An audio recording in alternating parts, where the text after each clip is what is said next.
इस भक्त ने भगवान को डांट दिया और भगवान मुस्कुरा दिए। क्यों?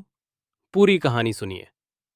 कर्मानंद बचपन से ही श्री कृष्ण से अनोखा प्रेम करते थे। उनके होठों पर हर समय बस एक ही नाम रहता, राधे राधे, राधे राधे। वे कृष्ण से बातें करते थे, अपना सुख दुख उनसे कहते थे। संसार की कोई भी वस्तु उन्हें आकर्षित नहीं करती थी। जैसे जैसे वे बड़े हुए, उनके मन में एक ही विचार पक्का होता गया, मुझे वृंदावन जाना है। उन्होंने बचपन से सुना था कि ठाकुर जी वृंदावन में मिलते हैं। घर वालों ने बहुत समझाया, विवाह करो, गृहस्थी बसाओ, पर कर्मानंद का मन अब संसार में कहाँ टिकता। एक रात जब घर के सभी लोग सो रहे थे, कृष्ण भक्ति में डूबे कर्मानंद एक झोला, एक लाठी और ठाकुर जी का छोटा सा विग्रह लेकर चुपचाप वृंदावन की ओर चल पड़े। रास्ते में जहां विश्राम करते, वहां लाठी गाड़ देते, उस पर झोला टांग देते, जिसमें ठाकुर जी विराजमान रहते। कर्मानंद का भाव था, जब मैं सोता हूं तो मेरे ठाकुर जी झोले में झूला झूलते झूलते निद्रा लेते हैं। क्या निर्मल प्रेम था। वृंदावन पहुंचकर उन्होंने बांके बिहारी जी के दर्शन किए। वृंदावन उन्हें अपना सा लगने लगा।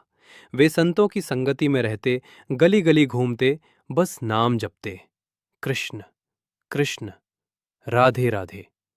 किसी ने भोजन दे दिया तो खा लिया, न दिया तो भी कोई शिकायत नहीं। साल बीतते गए। नाम जप करते करते कर्मानंद वृद्ध हो गए। एक दिन वे वृंदावन से बाहर गए। वहीं उन्हें नींद आ गई। उन्होंने लाठी गाड़ी, झोले में ठाकुर जी को झुलाया और स्वयं पेड़ के नीचे सो गए। जब नींद खुली तो सूर्य ढल चुका था। वे घबरा गए और जल्दी जल्दी वृंदावन की ओर चल पड़े। वृंदावन पहुंचकर अचानक उन्हें याद आया, लाठी तो वही रह गई। बस फिर क्या था, वे फूट फूट कर रो पड़े। अब मैं अपने ठाकुर को कैसे झुलाऊंगा? अगर मैं नहीं झुलाऊंगा तो मेरे ठाकुर सो कैसे पाएंगे? व्याकुल होकर उन्होंने ठाकुर जी को झोले से निकाला और प्रेम में डांटने लगे। मैं तो बूढ़ा हो गया हूं, पर तुम तो जवान हो। तुम मुझे याद दिला सकते थे। मैं थोड़ी ना तुम्हें लेकर घूमता हूं। प्रेम में डांट, और तभी ठाकुर जी स्वयं प्रकट हो गए।